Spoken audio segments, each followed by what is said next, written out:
बाबा के साथ news channel में आप सभी का स्वागत है। जैसा कि आप सबको पता है कि कल एनटीए ने नीट प्रवेश परीक्षा का परिणाम जारी किया, लेकिन कुछ परीक्षार्थियों का कहना है कि कहीं ना कहीं हम लोग के साथ स्कैम हुआ है, क्योंकि इस बार मार्क्स को अगर लेके देखा जाए तो जो आउट ऑफ 720 अगर ऑब्टेन किए 650, तो कहीं ना कहीं इस बार उसका रैंक जो बहुत आगे भागा है। तो आइए इसी विषय के संबंध में आज हम कुछ खास बात करेंगे। हमारे साथ दो साथी हैं, दो छात्र भी हैं, और मैं जानना चाहूँगा सबसे पहले कि आप अपना इंट्रोडक्शन देंगे। सबसे पहले आप अपना। मेरा नाम मिथुन केसरिया भैया। बहुत बहुत शुक्रिया आपका। और साथ ही MD Rehan sir. MD Rehan, बहुत बहुत शुक्रिया आप दोनों का। सबसे पहले आप रेहान जी, आपसे ये मेरा पहला सवाल है कि आप नीट के बारे में क्या जानते हैं? देखिए, नीट के बारे में हम जानते बहुत कुछ हैं। हाँ। और बहुत कुछ जानते हैं। अरे बहुत कुछ तो जानते, क्या बहुत कुछ जानते हैं? सबसे पहली बात, नीट का रिजल्ट आया, पूछे कि नीट का रिजल्ट आया। हाँ, बिल्कुल। जब एनटीए वाला अपना नोटिस में बोला कि 14 जून को आने वाला है रिजल्ट, तो 4 जून को कह दिया। एनटीए वाला जब पहले बोला कि भाई ठीक है, पहला बात आप जो डेट दिए हैं, दूसरी बात है ठीक है 4 जून को दीजिए, 5 जून को दीजिए, उससे मतलब नहीं है। लेकिन एक ऐसे टाइम पे रिजल्ट जारी कर रहे हैं जहाँ पे इस पूरा इतना बड़ा भारत लोकतांत्रिक देश में लोकसभा का चुनाव का गिनती है, वहाँ उस डेट में आप रिजल्ट जारी कर रहे हैं। दूसरी बात, रिजल्ट तो जारी कर रहे हैं आप, तो रिजल्ट ऐसा रिजल्ट जारी कर रहे हैं जिससे पूरा कोई मतलब ही नहीं बनता है। 720 में 720 79 बच्चा को आ रहा है। इससे पिछले बार कितना बच्चा को 720 आया था? 4 बच्चा को। आपको इससे क्या दिक्कत है? अगर एनटीए अगर रिजल्ट जारी करती है, अपना परिणाम घोषित करती है, अगर वो 720 में अगर 79 बच्चों को देते हैं या जो भी करते हैं, जो जिसका परिणाम है, तो आपको उससे क्या दिक्कत है? देखिए, दिक्कत उसमें नहीं है। अगर 720 में 720 मेहनत करके ला रहा है तो दिक्कत उसमें नहीं है। दिक्कत कहाँ है?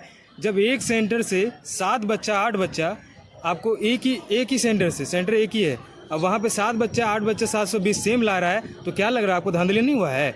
सब सातों बच्चा ऐसा, ये तो कोई इत्तेफाक नहीं हो कि सातों के सातों एक ही सेंटर में एक ही कोचिंग से पढ़ा हुआ है। तो ये भी हो सकता है ना कि कहीं कैसे हो सकता है कि 7 से 8 बच्चा एक सेंटर में हो और सब के सब 7 से 720 में 720 का नंबर आ रहा हो, तो ये धांधली नहीं तो क्या है? आप क्या पता, आठों के आठों पढ़ने में तेज थे, बहुत। ऐसा कुछ नहीं होता है सर, ऐसा कुछ नहीं होता है। अगर आता भी 720 में तो वो अलग अलग स्टेट के कई सारे, लेकिन एक सेंटर में इस तरह का रिजल्ट। दूसरी बात भी बताइए कि 719 और 718 नंबर कब आया था नीट में? देखिए, अगर इसका आप 718 नंबर, देखिए सब पहली बात जान लीजिए कि पूरा हमको लगता है ना कि मेडिकल फील्ड में सबसे बड़ा जो है ये स्कैम 2024 वाला स्कैम है, नीट रिजल्ट वाला। इससे बड़ा स्कैम कभी नहीं हुआ होगा हमको जहाँ तक लगता है कि एक साथ में आपको 79 बच्चे का आपको 720 आउट ऑफ 720 आ रहा है। मतलब कि आप दिल्ली एम्स में सोचिए, दिल्ली एम्स में 720 वाले को नहीं मिलेगा सीट। आप बताइए, दिल्ली एम्स में 720 में नहीं मिलेगा। नहीं, 120 है तो मिलना तो चाहिए, क्यों नहीं मिलेगा ना? कितना लाना पड़ेगा? क्यों, उसके लिए क्या कंडीशन है आप बताइए। कंडीशन क्या है सर? सीटें नहीं है। देखिए, दिल्ली एम्स की जहाँ तक बात कही जाए तो 120 सीट्स है अवेलेबल वहाँ, तो 79 बच्चे तो वहाँ जा सकते हैं। लेकिन जनरल कैटेगरी के 79 उतना सीट तो नहीं है ना। आपका कहने का मतलब है कि नहीं, उसमें से बहुत कोई एनआरआई और भी कुछ बहुत सारे उसमें कोटा होता है। ठीक है, आपका कहना कहीं ये बात तो सही है। चलिए, अब मैं अगले छात्र से जानना चाहूँगा जो मिथुन जी हैं। तो देखिए, कहीं ना कहीं आप छात्र हैं, ये आरोप अगर लगती है एनटीए पे, तो आप एनटीए से क्या मांग करते हैं कि ऐसा क्यों हो रहा है, क्या बात है, नहीं है? और जहाँ तक कि देखा गया, जब 5 मई को एनटीए ने जो नीट प्रवेश परीक्षा जो एग्ज़ाम है मेडिकल छात्रों के लिए, तो वो जो एग्ज़ाम को जो कंडक्ट करती है, तो कहीं ना कहीं कुछ न्यूज़ में ये भी दिखा कि पेपर लीक के मामले आए सामने, हमारे बिहार में भी सामने आया, कई को पकड़े भी गए, राजस्थान में भी पकड़े गए। तो कहीं ना कहीं ये लगता है कि जब अगर ऐसी बात होती है तो उसमें जो सुप्रीम कोर्ट का जो इंटरफेरेंस था, कहीं ना कहीं उसके डिसीजन का इंतज़ार करना था या फिर उसकी बात को माननी थी। लेकिन आप जब ऐसा देख रहे हैं तो आपसे क्या मांग है? आप एनटीए से क्या उम्मीद करते हैं कि ऐसा होना चाहिए था या नहीं होना चाहिए? आप क्या कहना चाहते? देखिए, सबसे पहला तो क्वेश्चन आपका रेहान भाई से था कि नीट क्या होता है, तो सबसे पहले उसके बारे में बताते हैं कि जो भी ऑडियंस लोग हमको सुन रहे हैं, देख रहे हैं, सबसे पहले वो इस बात को समझे। जिस तरह से यूपीएससी बीपीएससी एक आयोग है जो बहुत सारा अधिकारियों को नियुक्त करता है, सेम उसी तरह से नीट जो क्वालिफाइड करता है वहाँ से एमबीबीएस को हम लोग सिलेक्ट करते हैं। अच्छा। और इसको कंडक्ट कराने का जो एजेंसी है एनटीए है, नेशनल टेस्टिंग एजेंसी। तो यहाँ से कंडक्ट कराने को ये करता है।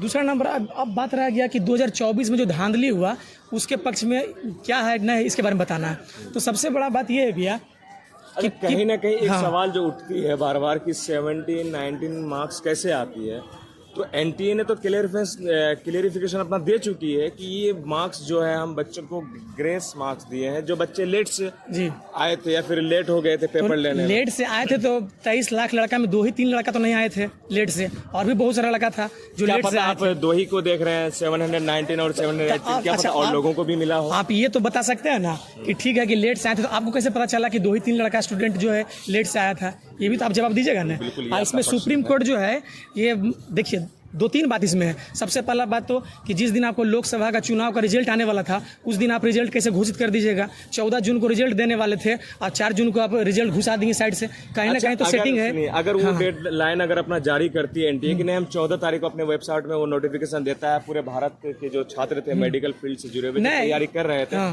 14 तारीख कहीं ना कहीं नोटिफिकेशन था। लेकिन आपसे मेरा एक सवाल है, अगर वो 4 जून को अगर जारी करती है रिजल्ट तो इससे क्या दिक्कत है? दिक्कत बहुत बड़ा दिक्कत है। 14 को आना था या 4 को आना था, उससे क्या मतलब? दिक्कत एग्जाम तो है बहुत बड़ा दिक्कत है। 14 को एग्जाम लेना था, फिर आप 4 को एग्जाम। हम आपको बता रहे हैं दिक्कत कैसे नहीं है। जैसे 4 जून को लोकसभा का चुनाव का रिजल्ट आने वाला है, परिणाम आने वाला था, तो पूरा देश उसके पीछे लगा हुआ था, देख रहा था कि कौन जीत रहा है, क्या हो रहा नहीं हो रहा है। और उसी टाइम आप नीचे से घुसा देते हैं रिजल्ट, तो कहीं ना कहीं सारा लोग उधर उलझा हुआ था और आप इधर से निकाल करके सोच रहे हैं कि जो भी हम घोटाला किए साइड से जो भी काम किए हैं हम छिप जाएंगे, लेकिन ऐसा होने वाला तो नहीं ना है भैया।